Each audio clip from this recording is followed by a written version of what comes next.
Hi everyone. After you've been introduced to the definition of a main clause and a subordinate clause, now we learn about the types of subordinate clauses as well as some example of each type. As you may still remember, a subordinate clause is dependent on the main clause or its meaning and represents one part or function in a sentence. It may function as an adjective, an adverb, or a noun. From these three functions, we have three types of subordinate clauses, namely adjective clause, adverbial clause, and a noun clause. An adjective clause, also called a relative clause, functions to modify or describe a noun in a sentence. It usually begins with a pronoun or an introductory word such as who, whom, whose, that, which, were, or when, and immediately follows the noun or pronoun which it describes.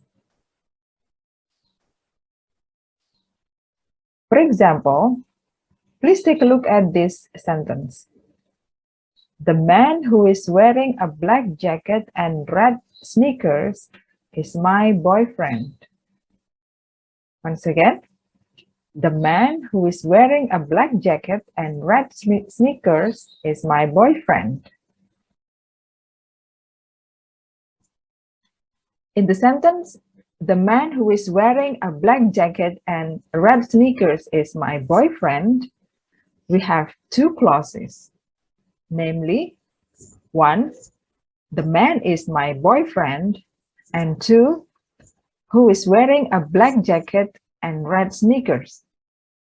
The clause who is wearing a black jacket and red sneakers is the subordinate or independent clause of the whole sentence, indicated by the relative pronoun who, which modifies or describes the subject, that is, the man. It specifies which man is my boyfriend. Meanwhile, the main clause is the man is my boyfriend, with the subject being the man and the verb is.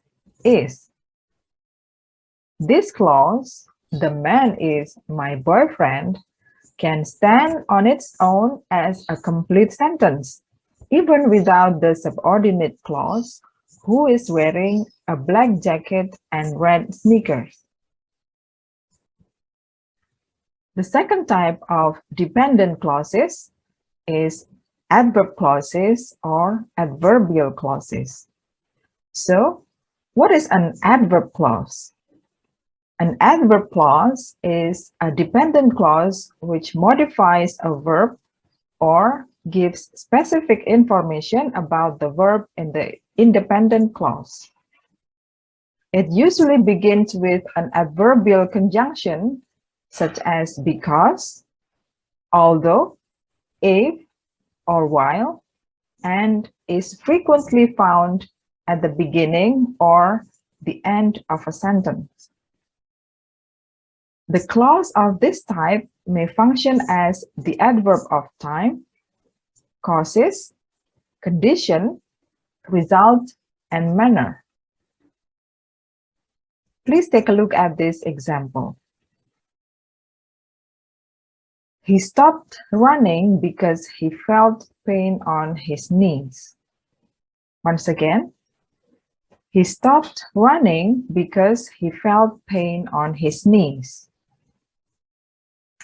In this sentence, we have one independent or main clause, namely, he stopped running, with the subject he and the predicate stopped, and a dependent or subordinate clause, because he felt pain on his knees.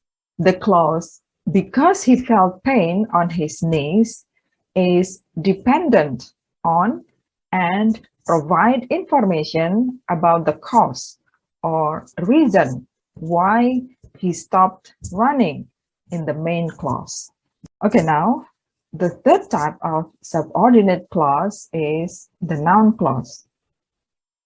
What is a noun clause? A noun clause is a group of words consisting of a subject and a verb that functions as a noun in a sentence.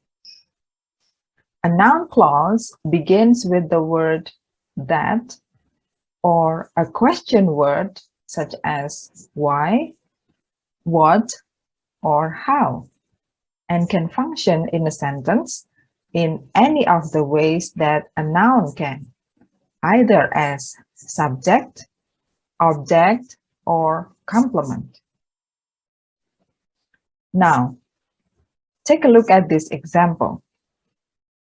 We have the sentence, how he got the money is still a mystery to me. Once again, how he got the money is still a mystery to me. This is a complex sentence containing a noun clause, how he got the money.